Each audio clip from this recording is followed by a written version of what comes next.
하루 종일 폭염 속에서 고생 많으셨죠? 하나님께서 말씀으로 우리 심령 속에 시원함을 주시기를 바랍니다. 아브라함은 고향, 친척, 아버지 집을 떠나서 오직 하나님의 말씀을 쫓아갔습니다.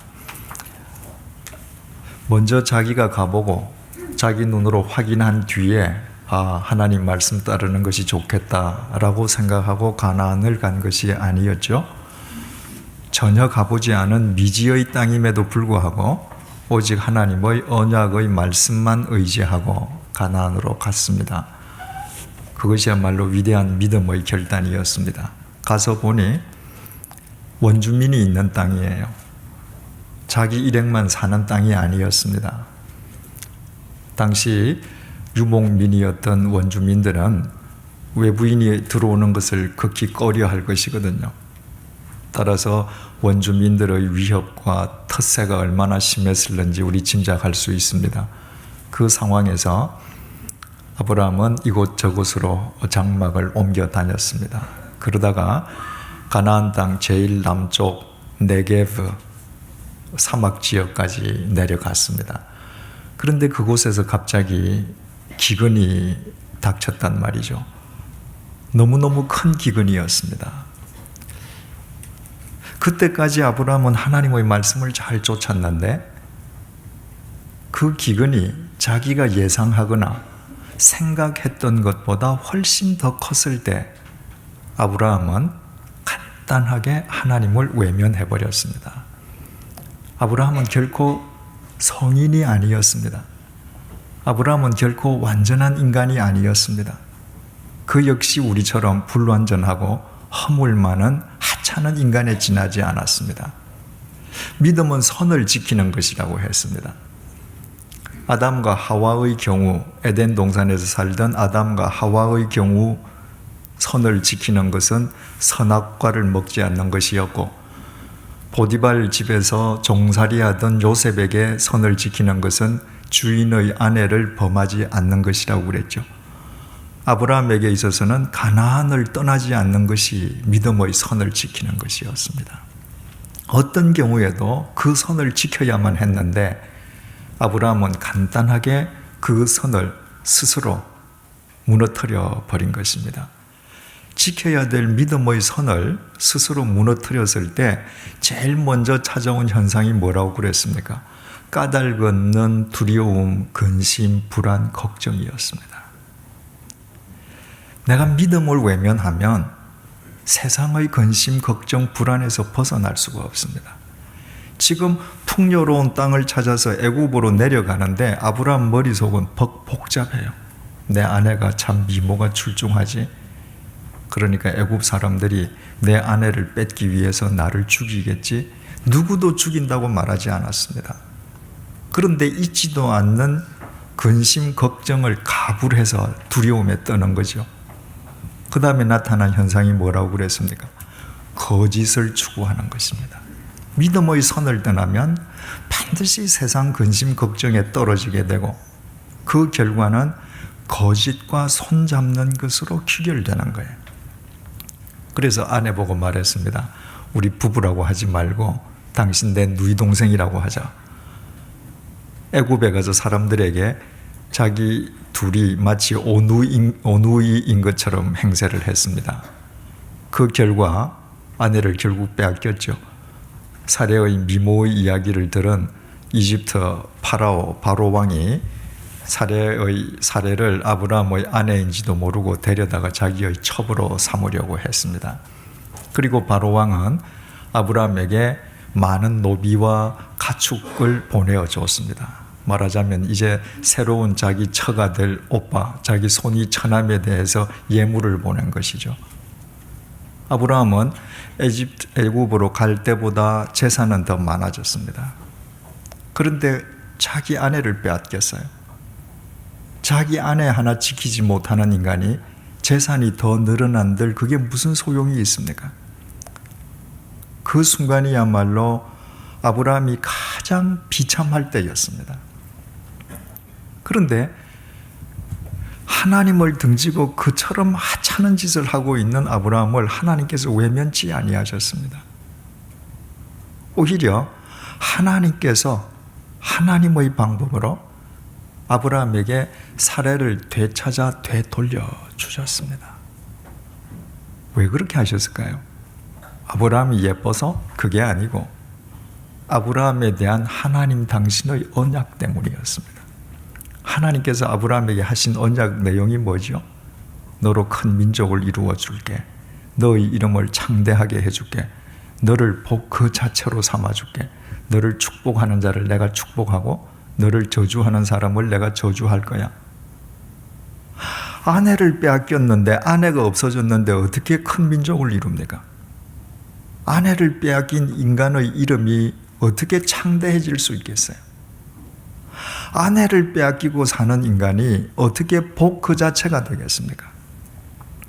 하나님께서 짝지어 주신 아브라함의 아내 사례를 바로가 뺏어갔다고 하는 것은 곧 신인동체, 하나님께서 아브라함과 사례를 당신과 동일시 하시는데 하나님에 대한 모욕이었단 말이죠.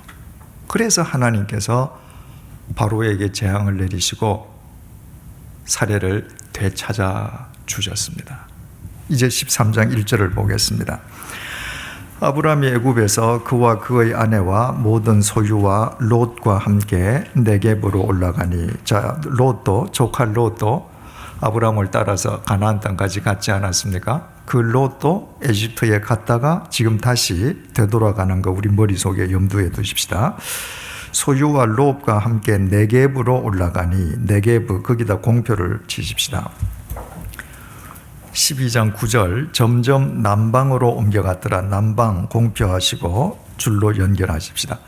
12장 9절 점점 남방으로 내려갔다라고 하는, 남방으로 번역된 히브리 말이 네겝인데 남쪽을 뜻하기도 하지만 가나안 쪽 제일 남쪽 사막의 이름이기도 하다 그랬죠. 그러니까 지금 아브라함은 딴 방향으로 가는 것이 아니라 자기가 내려왔던 길을 되돌아서 지금 거슬러 올라가고 있는 것입니다.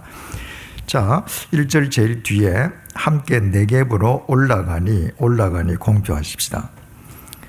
10절, 12장 10절 그 땅에 기근이 들었으므로 아브라함이 애굽에 거류하려고 그리로 내려갔으니 공표하십시다. 그리고 줄을 연결하십시다. 애굽에 갈 때는 어떻게 했다고요? 내려갔다. 다시 가나안으로 갈 때는 어떻게 했다고요? 올라갔다. 이것은 물론 애굽보다 팔레스타인의 지형이 더 상대적으로 높기 때문이기도 합니다. 그러나 단순히 지형을 표현한 것이기 이전에 우리의 신앙 상태가 어떠해야 할지를 이 두 단어가 보여주고 있는 것입니다. 어떤 경우에도 우리의 신앙은 내려가는 신앙이어서는 안 됩니다. 우리의 신앙은 올라가는 신앙이어야 해요. 언제 우리의 신앙이 내려갑니까? 하나님을 등지면 세상 속으로 떨어질 수밖에 없습니다. 언제 우리의 신앙이 올라갑니까? 우리의 시선을 하나님께 고정시키면, 하나님과 동행하면 이 세상에 아무리 폭풍이 불러도 우리는 이 세상을 거슬러 올라갈 수 있습니다. 2절 말씀 보니까 아브라함에게 가축과 은과 금이 풍부하였더라. 이전에 내려왔던 길을 다시 거슬러서 되돌아 올라가는데 내려갈 때보다도 소유가 더 많아졌습니다. 아브라함이 에집트에 가서 하나님 앞에서 잘한 일이 하나도 없습니다. 하나님을 등지고 인간으로서 수치스러운 짓만 했습니다. 그런데도 내려갈 때보다도 더 많은 소유를 가지고 잃었던 아내를 되찾아서 잃었던 신앙의 땅을 향해서, 약속의 땅을 향해서 되돌아가고 있는 것입니다. 겉으로 보면 똑같은 길을 걷는 것처럼 보이지만 그러나 그 길의 의미는 전혀 달랐습니다.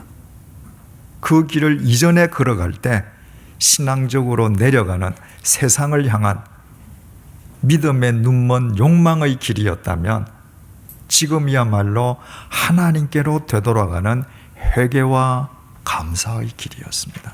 여러분, 회개가 뭡니까? 헬라말로 회개한다, 메타노에오라고 하는 단어가 돌아간다는 뜻이에요. 누가복음 15장에 탕자가 아버지를 떠나서 살다가 내 아버지가 아니고는 내가 살 수가 없구나 돌아가는 것, 그게 회개죠. 지금 이 아브라함이 내려갔던 그 길을 다시 올라갈 때 발걸음을 뗄 때마다 내려갔던 자기의 모습을 생각하면서 얼마나 하나님 앞에 회개했겠습니까? 그리고 회개를 하면 할수록 자신에 대한 하나님의 은혜에 대한 감사가 얼마나 컸겠습니까? 자기는 하나님 앞에 뭘 한 게 없습니다. 그런데 하나님께서 자신을 책임져 주시고 살려주시고 포기하고 버리시지 아니하시고 다시 가나안 땅 믿음을 향해서 올라가게 해주신단 말이죠. 그러니 자기의 죄를, 자기의 허물을, 자기의 과오를 깨달으면 깨닫는 만큼 그 속에서 감사는 더 크게 샘솟았을 것입니다. 그래서 사도 바울이 로마서 5장 20절에서 죄가 큰 곳에 은혜가 더 넘친다 그렇게 얘기했습니다. 여러분, 이 말씀을 오해하면 안 돼요. 그러면 은혜를 더 누리기 위해서는 죄를 계속 좀 지어봐야 되겠구나. 그 당시도 아마 그렇게 질문하는 사람이 있었던가 봐요. 그래서 바울이 죄가 많은 곳에 은혜가 더 넘친다라는 말을 하고 난 다음에 곧 이렇게 이야기해요. 로마서 6장 1절에서 2절입니다. 그런즉 우리가 무슨 말을 하리요? 은혜를 더하게 하려고 죄에 거하겠느냐? 그럴 수 없느니라. 죄에 대하여 죽은 우리가 어찌 그 가운데 더 살리요? 죄를 더 지어봐야 은혜를 더 안다는 것이 아니라 이미 지은 죄만 제대로 자각하면 그 죄를 자각할수록 더 큰 은혜를 경험하지 않을 수 없다는 거예요. 여러분, 지금부터 여러분들이 저 밖으로 나가셔서 꼭 하나님의 말씀을 어기고 죄를 지어봐야 은혜를 아실 정도의 초보생이십니까? 아니잖아요. 지난 세월 동안에 우리가 하나님을 등졌던 우리의 죄만 생각해 보십시오. 그럼에도 불구하고 하나님께서 우리에게 은혜를 베풀어 주시고 오늘도 이 자리에 앉아 있게 하십니다. 내 죄를 생각하면 생각할수록 하나님의 은혜는 더 크게 자각될 수밖에 없는 것입니다. 제가 예전에 허랑방탕하게 살 때 그때의 제 허물과 과오를 생각하면 할수록 분명히 모태신앙인이었음에도 불구하고 하나님을 등졌던 그때의 제 죄를 자각하면 할수록 오늘 이 자리에 있게 해주신 하나님의 은혜 앞에서 저는 할 말을 잊을 수밖에 없습니다. 그러나 나의 옛 모습을 잃어버리면 우리는 자만에 빠지는 거죠. 내가 잘나서 된 거죠. 아브라함이 절대 잘나서 믿음의 조상이 된 게 아니란 말이죠. 그는 허물투성이었지만 교육적인 하나님께서 그를 깨우쳐 가시면서 가르쳐 가시면서 은혜 속에서 그를 세우셨단 말이죠. 아브라함이 자기의 허물을 생각할 때 그 은혜가 더 클 수밖에 없지 않겠느냐 그 말이에요. 3절입니다. 그가 네게부에서부터 길을 떠나 베델에 이르며 베델과 아이 사이 곧 전에 장막 쳤던 곳에 이르니 그가 처음으로 제단을 쌓은 곳이라. 그가 거기서 여호와의 이름을 불렀더라. 12장 8절 보시겠습니다. 거기서 베델 동쪽 산으로 옮겨 장막을 치니 서쪽은 베델이요 동쪽은 아이라. 그가 그곳에서 여호와께 제단을 쌓고 여호와의 이름을 부르더니. 아브라함이 처음에 가나안 땅에 들어가서 바로 베델과 아이 사이에 장막을 치고 거기에서 처음으로 제단을 쌓고 여호와의 이름을 불렀지 않습니까? 처음으로 여호와의 이름을 불렀던 제단이 있는 그곳으로 되돌아간 것입니다. 거기에 가서 여호와의 이름을 불렀습니다. 지금까지 우리가 아는 바대로 창세기 기자가 하나님의 언약을 강조할 때 여호와라고 하나님을 명칭하고 하나님의 권능을 강조할 때는 엘로힘 하나님이라고 기록한다고 그랬죠. 거기에 가서 여호와 하나님을 불렀습니다. 자기는 하나님을 잊고 있었지만 자신을 잊지 아니하시고 당신의 언약에 신실하신 하나님의 이름을 지금 아브라함이 부릅니다.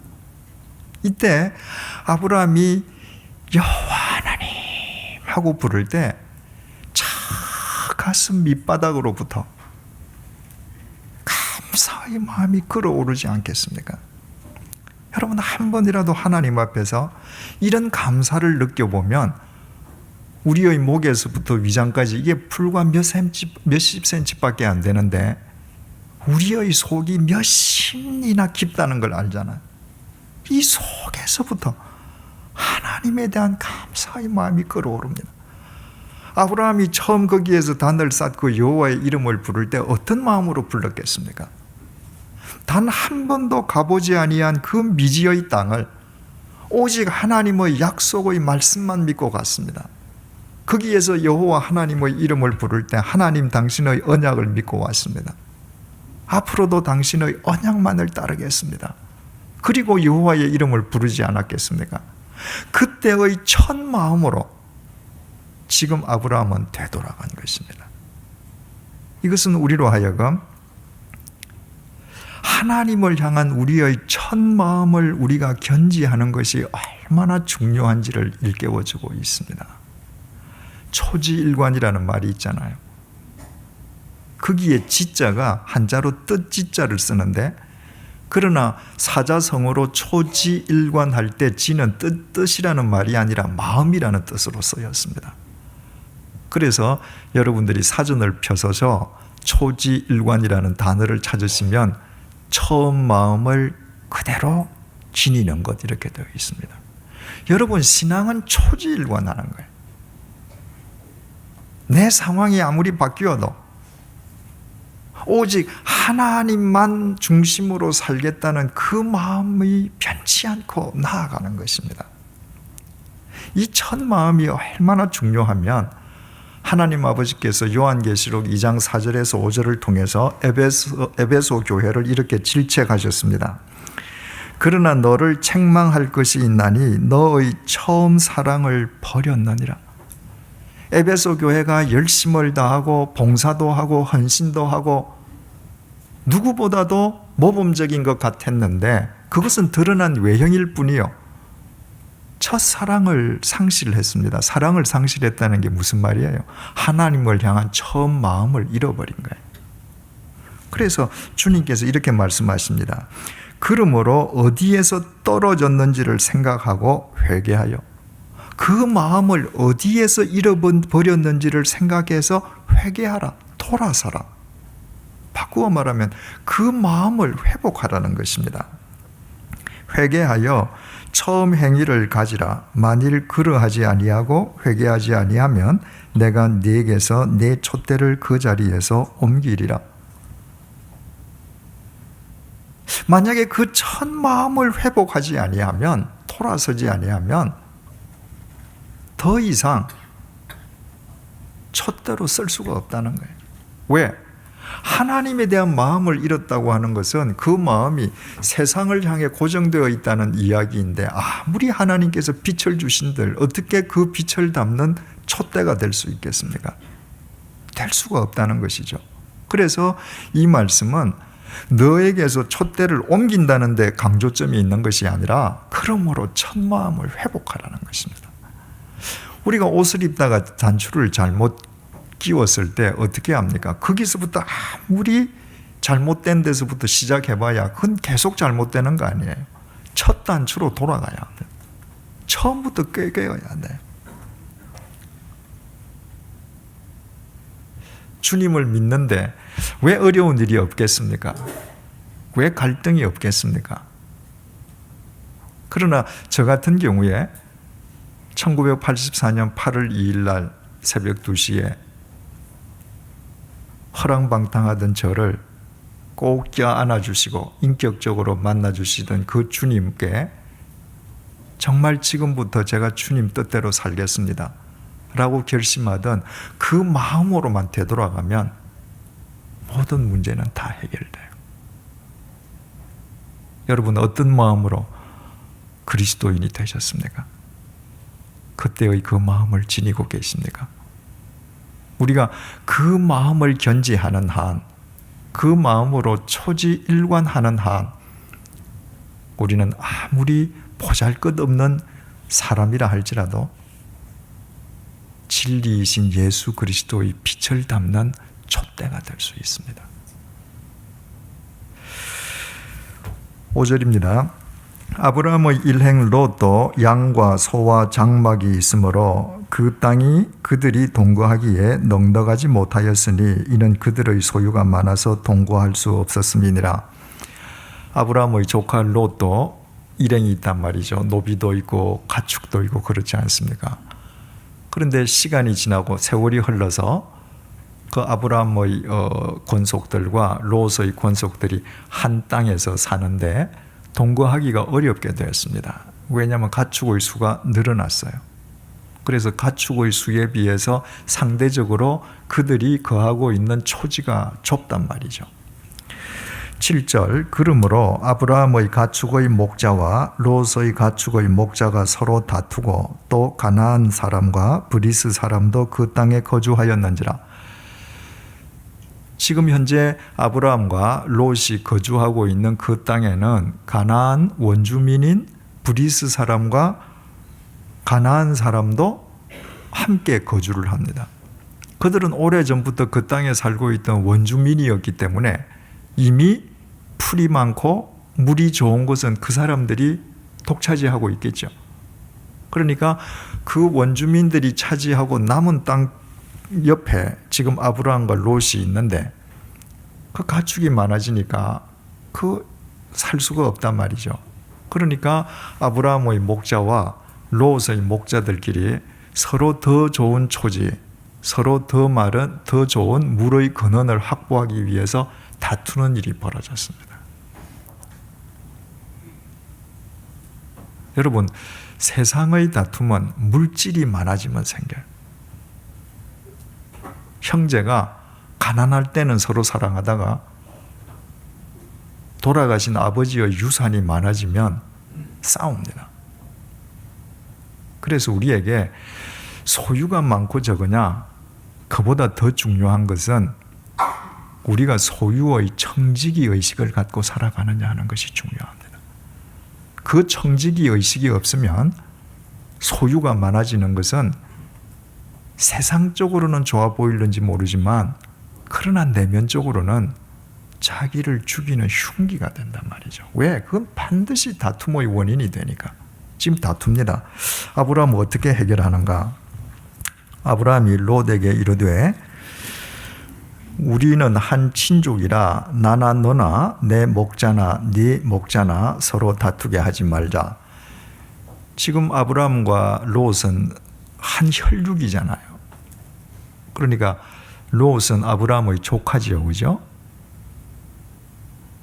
롯의 아버지가 아브라함과 형제인데 그 아버지가 먼저 돌아가셨단 말이죠.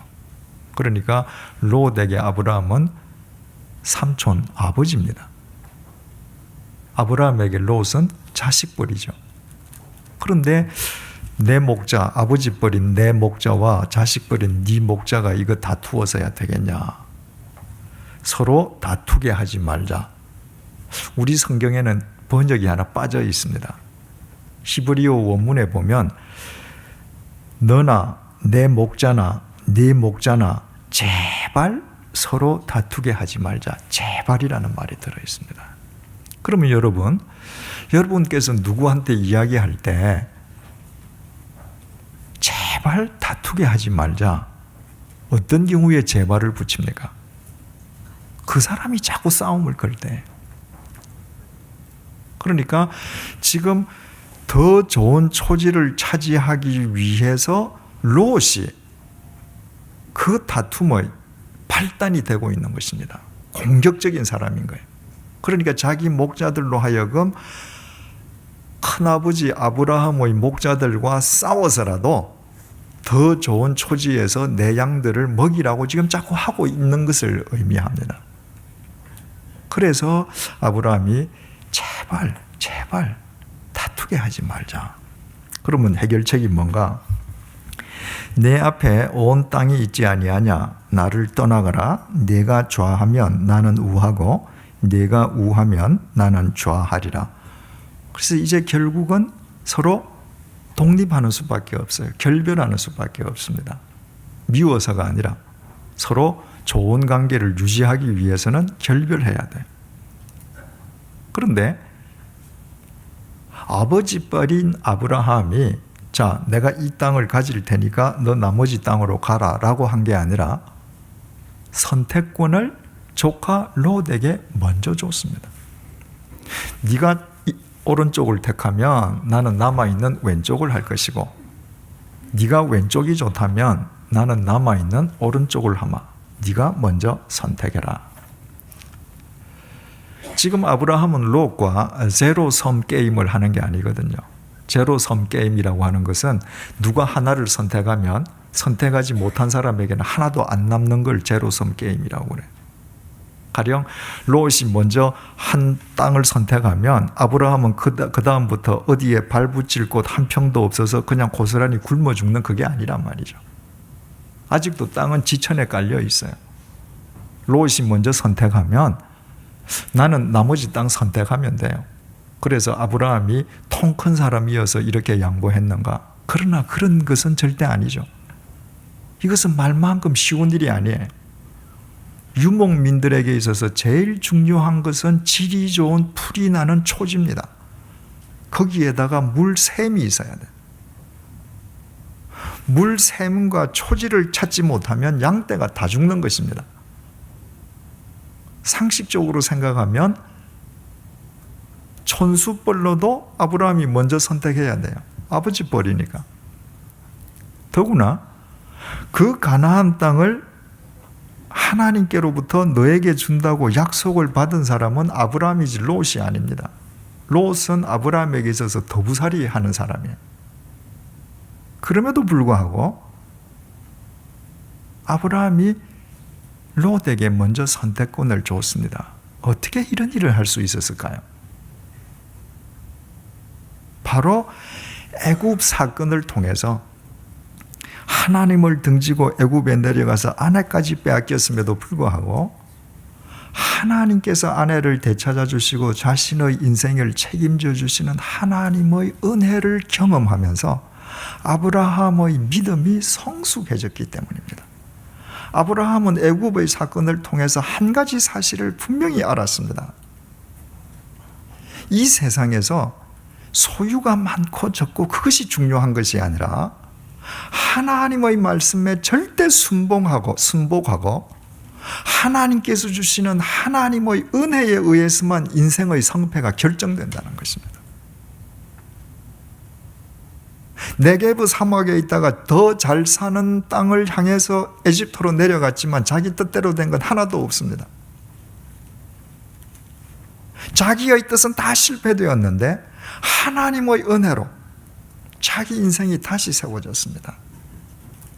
그래서 중요한 것은 하나님의 말씀에 순복하는 삶이고 하나님의 은혜 속에서 사는 삶인 것을 알기 때문에 자식 버린 롯에게 져주는 것입니다. 만약에 아브라함이 지금 이 문제를 놓고 이 문제를 의와 불의, 선과 악의 문제로 받아들였다고 했더라면 절대 이렇게 하지 않았을 것입니다. 단지 이것은 선택의 순서의 문제였을 뿐이에요. 그래서 자식벌에게 져주는 것입니다.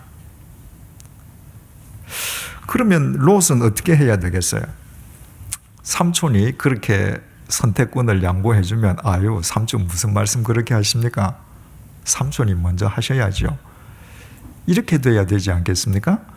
그런데 10절 이에 롯이 눈을 들어 요단 지역을 바라본즉 소알까지 온 땅에 물이 넉넉하니 지금 아브라함과 롯이 있는 데는 베델과 아이 중간에 산 높은 곳에 있잖아요. 그 높은 데서 아래쪽으로 요단 평야를 쭉 내려다보았습니다. 그랬더니 저 사해 언저리에 소알까지 큰 평야가 쫙 펼쳐져 있는데 거기에 물이 넉넉해서 아주 초지가 멋지단 말이죠.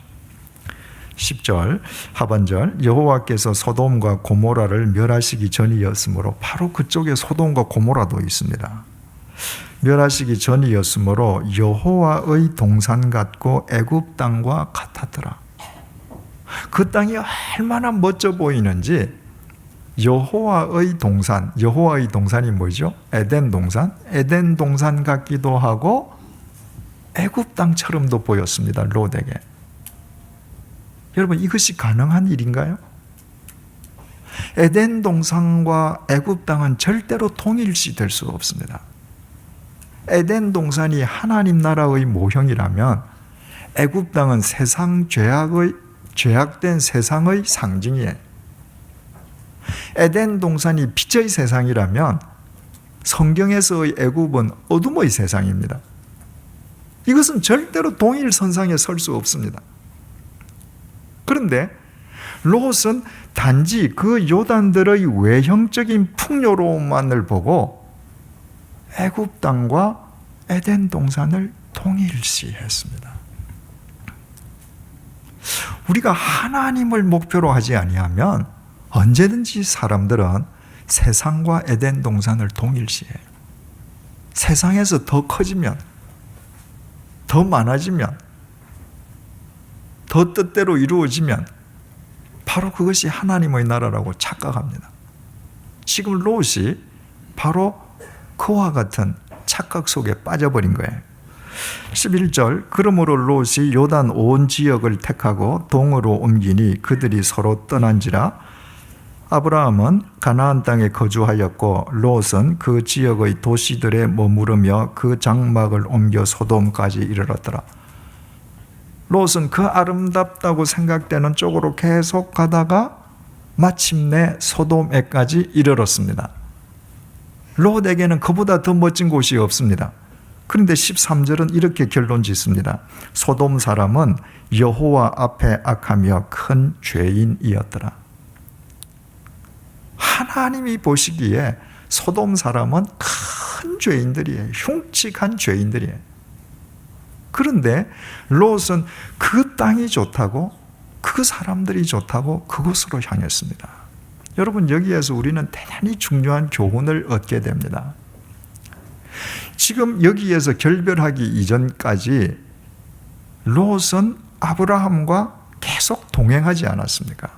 하란 땅에 있다가 아브라함이 하나님의 말씀을 듣고 가나안 땅으로 이주할 때 따라갔습니다. 그뿐만 아니라 아브라함이 잠시 하나님을 등지고 에집트로 내려갈 때 롯도 같이 따라갔거든요. 거기에서 아브라함이 하나님의 말씀을 등졌을 때 얼마나 수치스러운 결과가 드러났는지 롯은 옆에서 똑똑하게 목격했습니다.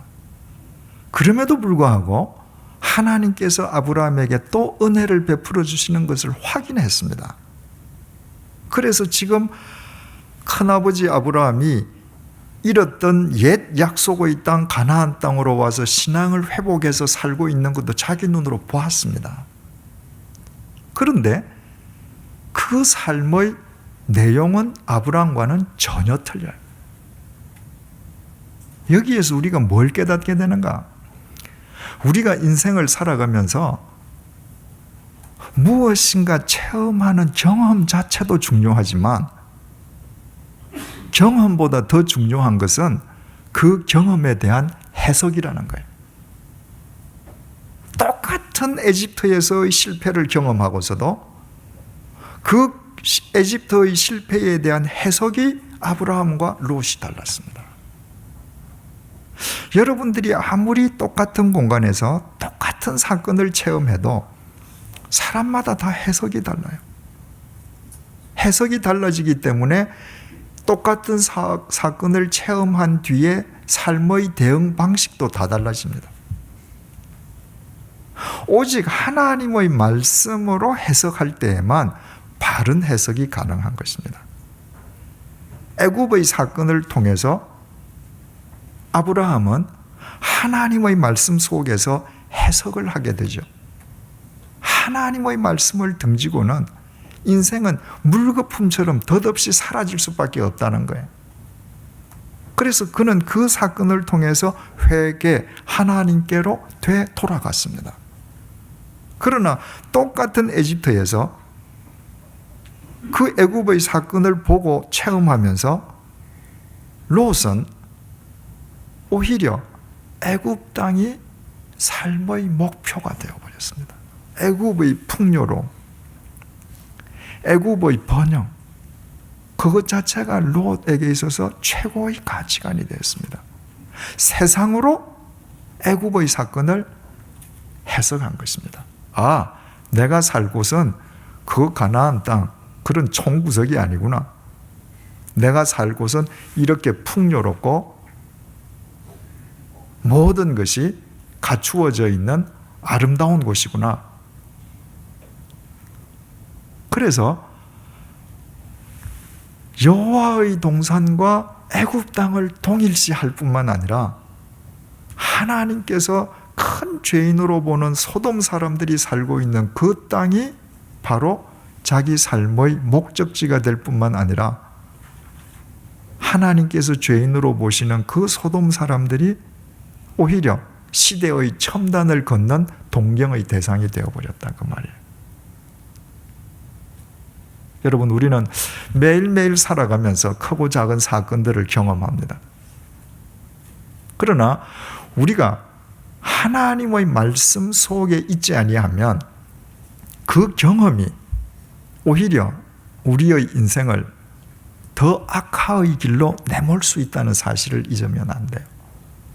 내가 말씀의 거울 앞에 서 있을 때 말씀으로 내게 주어지는 모든 사건들을 해석해 갈 때 그 모든 사건은 내 인생을 그리스도 안에서 더 성숙하게 만들어주는 영적 재산이고 자양분이 되는 것입니다.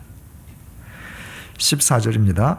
롯이 아브라함을 떠난 후에, 그러면 롯이 혼자 남았는가? 아닙니다. 여호와께서 아브라함에게 이르시되, 롯은 세상을 목적 삼아서 갔습니다.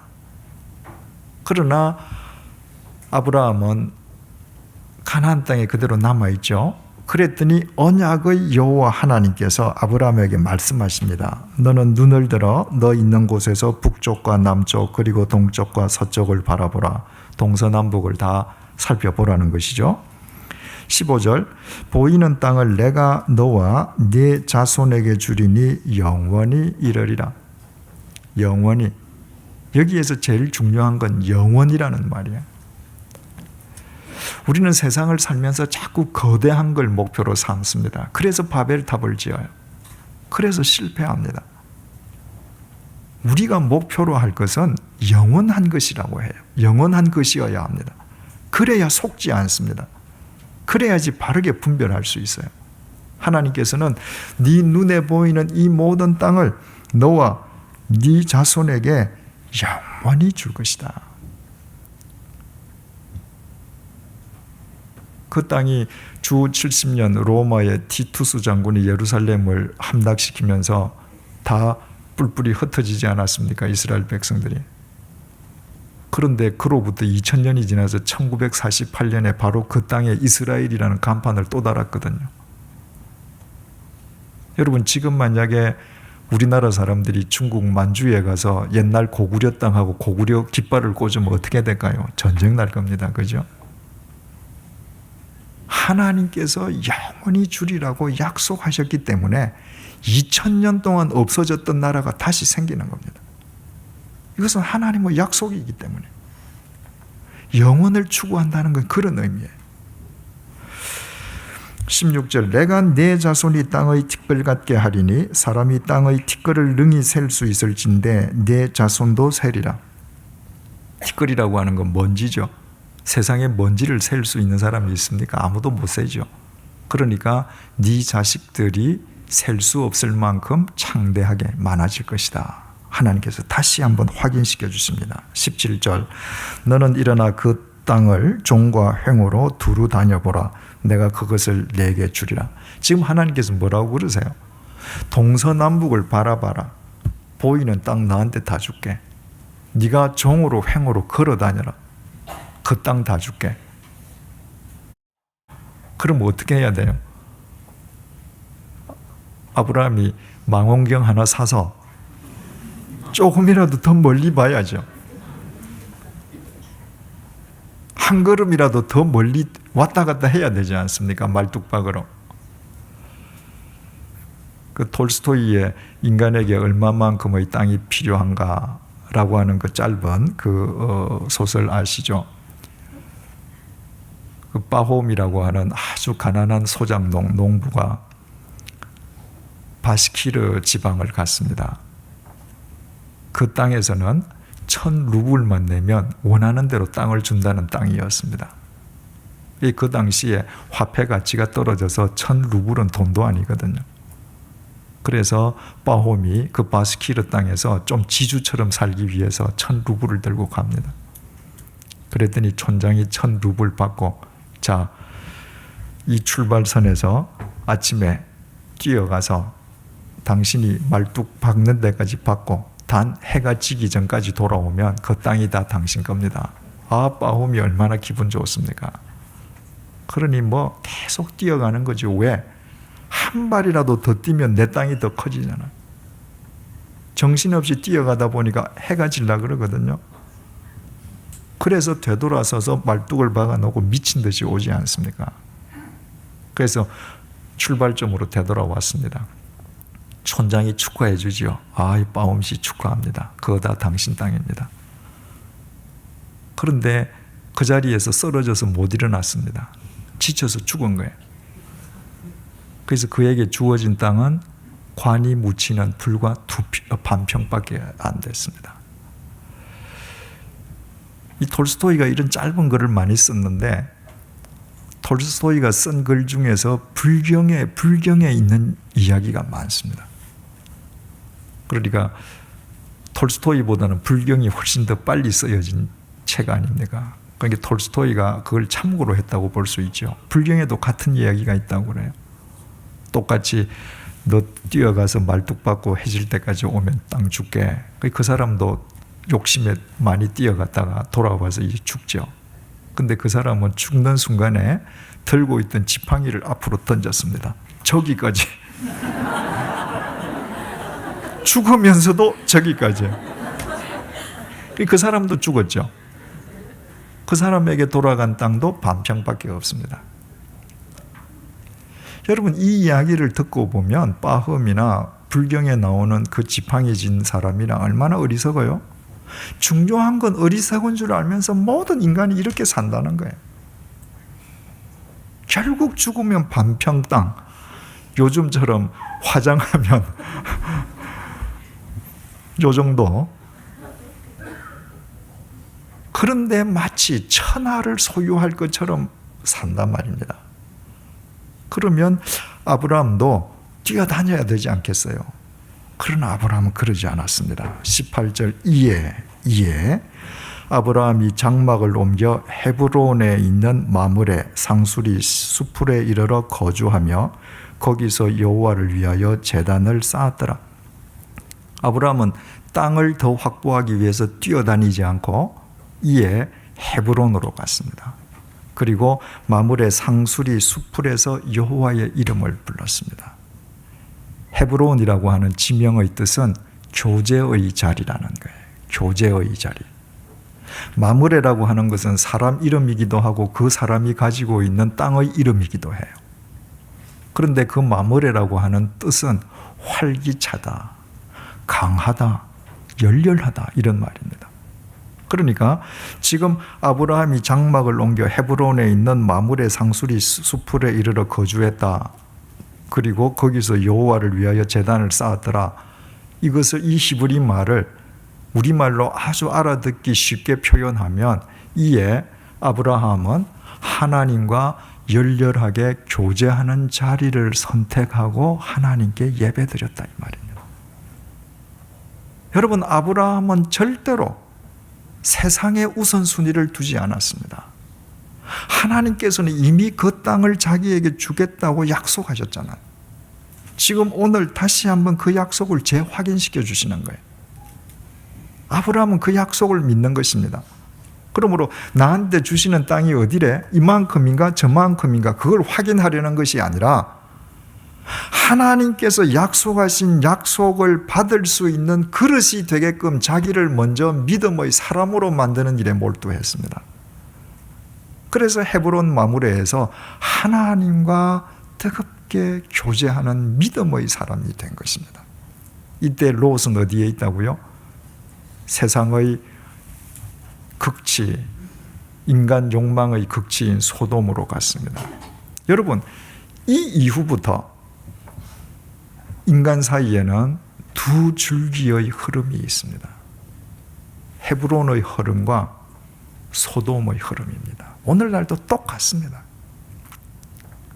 중요한 것은 성경의 역사를 볼 때 창세기 13장 이후에서부터 요한계시록에 이르기까지 성경의 역사를 통해서도 확인할 수 있는 것은 하나님을 믿는 사람들 가운데에서도 절대 다수는 소돔의 흐름을 쫓았다는 것입니다. 극소수 남은 자들, 거루터기들, 좁은 문을 지향하는 사람들, 그 사람들만 헤브론의 흐름을 탔습니다. 중요한 것은 하나님께서 한 시대의 역사를 새롭게 하실 때는 언제든지 헤브론의 사람들을 쓰셨다는 거예요. 예수님께서 너희들 좁은 문으로 들어가라. 넓은 문은 사람이 많이 들어가지만 그건 멸망하는 문이다. 좁은 문은 협착하지만 그건 생명의 문이다. 여러분, 좁은 문, 넓은 문이 뭐겠습니까? 그것을 창세기 13장의 용어로 이야기하면 소돔의 흐름과 헤브론의 흐름이에요. 소돔과 헤브론의 흐름을 더 쉽게 표현하면 헤브론의 흐름은 우선순위를 하나님께 두는 것입니다. 하나님의 나라와 그의 의를 먼저 구하라. 하나님이 우선순위예요. 그런데 하나님을 믿겠다라고 하면서도 세상에 우선순위를 두는 사람들이 절대 다수예요. 세상에서 이것이 되면 당신을 믿을게. 오늘날도 마찬가지입니다. 여러분은 어떤 흐름 속에 있습니까? 중요한 것은 소돔의 흐름 속에 있는 것은 당장은 세상에서 크게 성공하는 것 같고 더 큰 집에서 더 많은 것을 누리면서 살 수 있는 것처럼 보이지만 그것은 결국은 허망하게 끝난다는 것입니다. 헤브론의 흐름만이 영원하다는 것이에요. 그 흐름에 있는 사람만이 이 세상의 역사를 새롭게 하는 주님의 촛대로 쓰임받을 수 있다는 것입니다. 여러분, 우리 모두 이제까지 우리가 어떤 삶을 살아왔든지 이 시간부터 헤브론 마무리에 거하십시다. 헤브론의 줄기 속에, 그 흐름 속에 있읍시다. 썩을 양식을 목표로 하는 것이 아니라 영원하신 하나님을 목표로 살아가십시다. 그때 하나님께서 마치 아브라함 인생의 목자가 되어주시듯이 우리 인생의 목자가 되어주실 뿐만 아니라 우리 자손 대대 손손에 이르기까지 하나님께서 우리 모두를 당신의 촛대로 사용할 것입니다. 기도하겠습니다. 하나님, 아브라함과 롯은 하란을 떠난 뒤에 오늘 창세기 13장에서 결별할 때까지 언제나 같은 공간, 같은 시간 속에서 살았습니다. 그럼에도 불구하고 마지막 두 사람의 선택은 너무나도 판이하게 달랐습니다. 주님, 오늘도 많은 사람들이 세상의 눈에 보이는 것만을 추구하면서 하나님을 믿는다면서도 롯처럼 소돔의 흐름을 선택하곤 합니다. 그 가운데에서도 우리를 사랑하셔서 오늘도 불러주시고 헤브론 흐름의 중요성을 다시 한번 각인시켜 주시고 그 흐름 위에 우리의 인생을 내맡길 수 있도록 인도해 주심을 진심으로 감사합니다. 내가 내 인생의 주체자가 되려 세상을 추구하다가 소돔처럼 허망하게 끝나는 어리석은 인간이 되지 말게 도우시고 오직 영원하신 하나님과 깊이 교제하는 믿음의 자리를 지킴으로 하나님 아버지께서 우리 인생의 목자가 되어주심을 날마다 경험하는 기쁨을 누리게 도와주옵소서. 이 땅을 최선을 다해서 산 뒤에 우리가 하나님의 부르심을 받은 뒤에도 마치 아브라함의 자손들 야곱과 이삭과 그 후손들이 그러했던 것처럼 우리의 후손들 또한 이 땅에서 주님의 촛대로 쓰임받게 도와주옵소서. 예수님의 이름으로 기도드립니다. 아멘.